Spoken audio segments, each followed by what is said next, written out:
pour cette belle présentation. Je vois qu'il y a un certain nombre de mains qui se lèvent. On va commencer. Oui, j'ai un commentaire et puis une question. Le commentaire, c'est sur le scénario 8.5. Vous avez dit que il tenait compte, comme ça, enfin, de façon un peu qualitative, de la fonte du permafrost et des choses comme ça. Le commentaire que je voulais faire, c'est que si on prend les estimations de ressources fossiles, telles qu'elles sont données par des géologues, et en mettant des incertitudes, on sait bien que tout ça, il faut mettre des incertitudes là-dessus, mais et qu'on brûle tout, ce qu'il y a à brûler, il n'y a pas de quoi faire le scénario 8.5.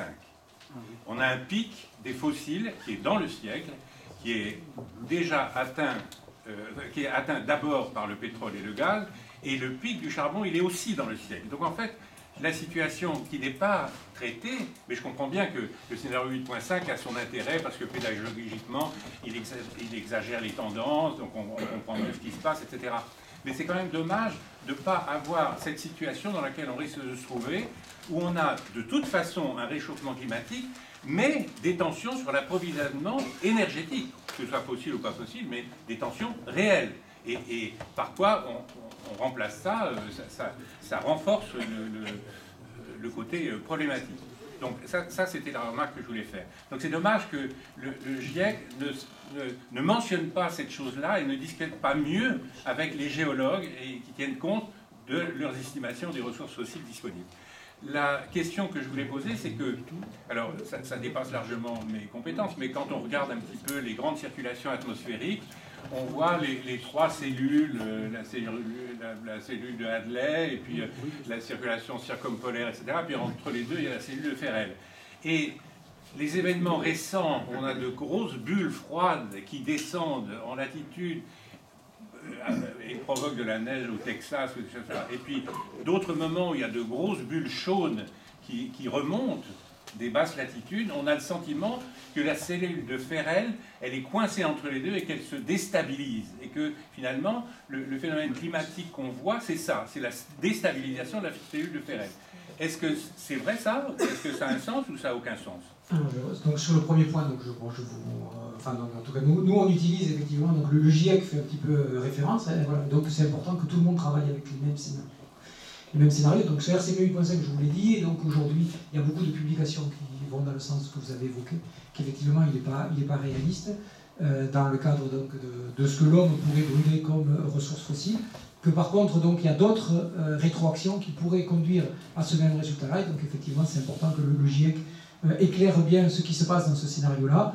Donc voilà, donc je pense qu'il y a de la publication là-dessus, et donc je ne commente pas plus que ça. Ensuite, donc sur la variabilité, donc un petit peu là, des événements.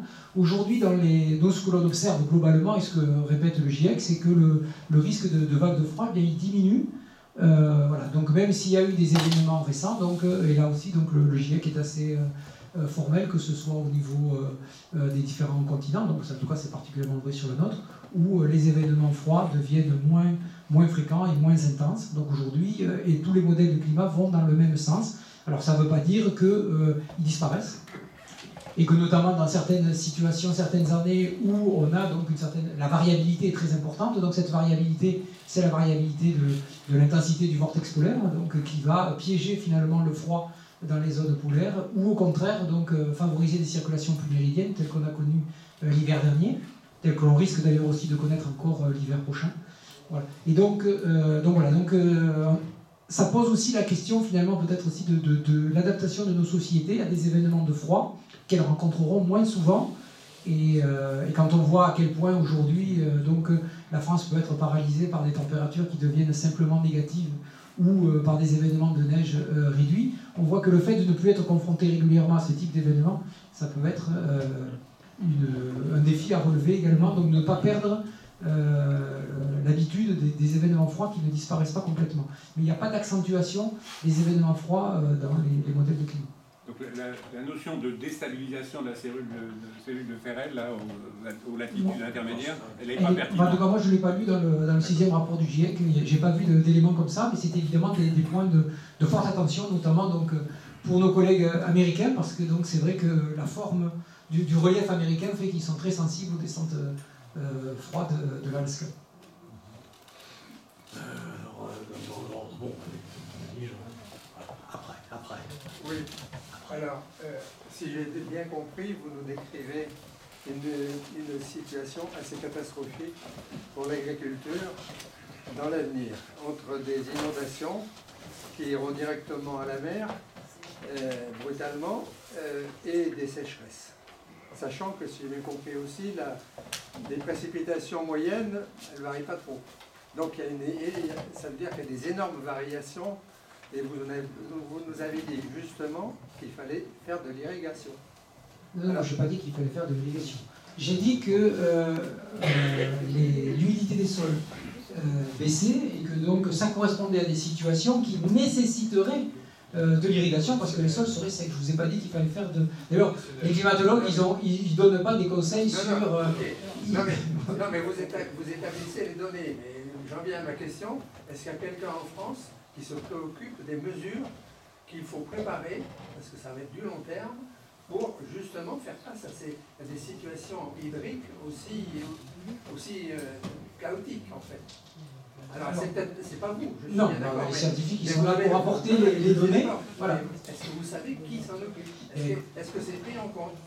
Alors voilà, donc il y a différents niveaux, différents échelons pour le faire. Donc depuis l'Europe jusqu'à la France qui a son plan national d'adaptation au changement climatique. Et ensuite, donc, dans le domaine de l'eau, il y a des schémas directeurs d'aménagement de la gestion de l'eau qui prévoient un certain nombre d'actions sur l'adaptation. Et puis ensuite, dans les différents milieux.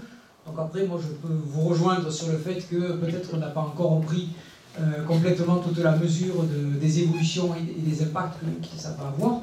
Mais je pense qu'on a les éléments d'organisation pour le faire. Il ne reste plus qu'à mettre des actions qui correspondent donc, aux évolutions attendues. Un détail par rapport à la question. Vous parlez des eaux superficielles, mais la réalimentation des nappes souterraines pour pouvoir faire des irrigations en brie, en beauce, est-ce que c'est dans vos modèles ou Alors donc, ce qui est important, c'est que les modèles que je vous ai montrés là, ils sont dans l'hydrologie naturelle. Oui. Voilà. Et donc ça veut dire qu'on ne tient pas compte des prélèvements. Donc, on ne tient pas compte des prélèvements, oui. Parce que donc on a un certain nombre de réserves en eau souterraine qui sont en déséquilibre aujourd'hui entre donc la réalimentation et puis l'eau que l'on peut en extraire. Donc c'est des travaux, enfin ce sont des données qui viennent un petit peu en amont d'un exercice prospectif qui est ensuite à réaliser à l'échelle des bassins, qui vont tenir compte des usages et qui vont finalement les modéliser un petit peu comme pour savoir donc en fonction de stratégies d'adaptation, est-ce qu'à la fin on a suffisamment d'eau pour tous les usages que l'on veut développer. Oui. C'est une question par rapport aux hypothèses entre RCP2 et RCP8.5.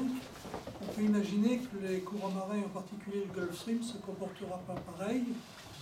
Et donc le Gulf Stream, pour l'instant, réchauffe toutes les côtes ouest de la France. Et s'il ne fonctionne plus avec le même débit et les mêmes effets, est-ce qu'on va se retrouver avec le Mont-Saint-Michel sous la neige? Ça arrive quelquefois, mais c'est pas fréquent. Donc les modèles climatiques, donc peut-être, c'est vrai, je ne l'ai pas précisé, c'est des modèles qui modélisent l'ensemble du système climatique terrestre, et donc en particulier les océans et la circulation thermohaline dans les océans. Alors donc le climat très doux que l'on a en Europe, c'est pas uniquement lié au Gulf Stream, c'est aussi lié donc à la rotation de la Terre et le fait que donc on a des régimes d'ouest qui prédominent. Donc même quand le Gulf Stream ralentit, il ralentit aujourd'hui déjà le Gulf Stream. Donc même quand il ralentit, le climat ne se refroidit pas. Et donc il y a aussi donc une réflexion, il y a le Gulf Stream, il y a aussi le jet stream, donc le flux d'ouest, qui eux, donc quand on a un climat qui se réchauffe, ils remontent un petit peu plus au nord également, hein, et donc ils ne concernent plus forcément les mêmes zones, et il ralentit lui aussi, puisque les contrastes donc, ralentissent, le pôle se réchauffe plus vite que l'équateur. Ouais, tout ça c'est pris en compte dans les modèles de climat dont on dispose aujourd'hui. Il y a certaines zones effectivement, à proximité notamment de la calotte du Groenland, qui aujourd'hui ne se réchauffent pas, et qui se réchaufferont moins à l'avenir. Mais l'impact est vraiment très, très local, on va dire, et il n'y a aucun modèle de climat qui nous dit aujourd'hui que le climat arrêterait de se réchauffer en Europe.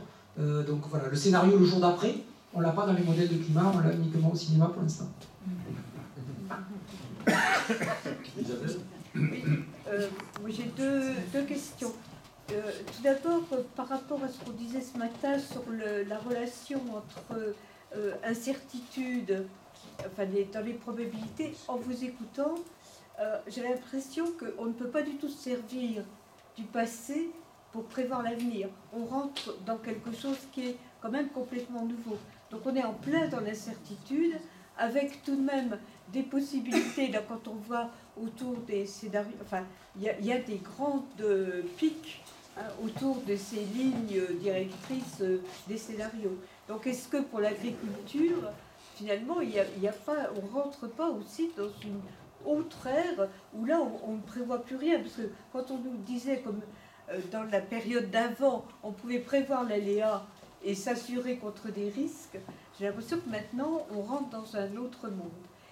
Et ma deuxième question, ça serait de croiser, c'est plus pour Pierre, est-ce que dans cette évolution des températures et de l'humidité qui se fait compte tenu des actions anthropiques, je suppose que ça ne se fait pas toutes choses égales par ailleurs, hein. Il y a aussi une incrémentation des activités humaines dans tous ces scénarios. Et est-ce qu'on ne retrouve pas éventuellement des points de rupture ou des catastrophes dans le cycle de l'azote qui évoluent aussi en fonction de la température, des activités humaines? Est-ce qu'on n'a pas là aussi encore des incertitudes?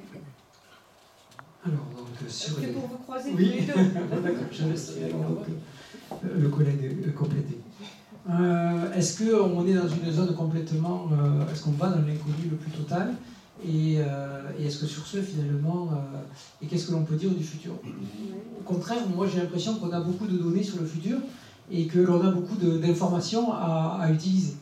Et si inconnu il y a, pour moi il se situe donc dans un scénario effectivement RCP 8.5 fin de siècle, où là effectivement on a à ce moment-là, donc on commence à avoir des phénomènes sûrement qui, en tout cas, ce que nous disent les modèles de climat, puisque donc ils nous apportent de l'information, mais ce qu'ils nous racontent comme histoire, c'est des événements que l'on n'a pas rencontrés dans le climat actuel. Donc c'est pas de dire que des événements deviennent plus fréquents, ce sont des événements dont on n'apprécie sûrement pas toutes les conséquences socio-économiques. Donc là, je vous rejoins sur finalement ce saut dans l'inconnu, mais pour moi, il se situerait après 2050 dans un scénario de poursuite des fortes émissions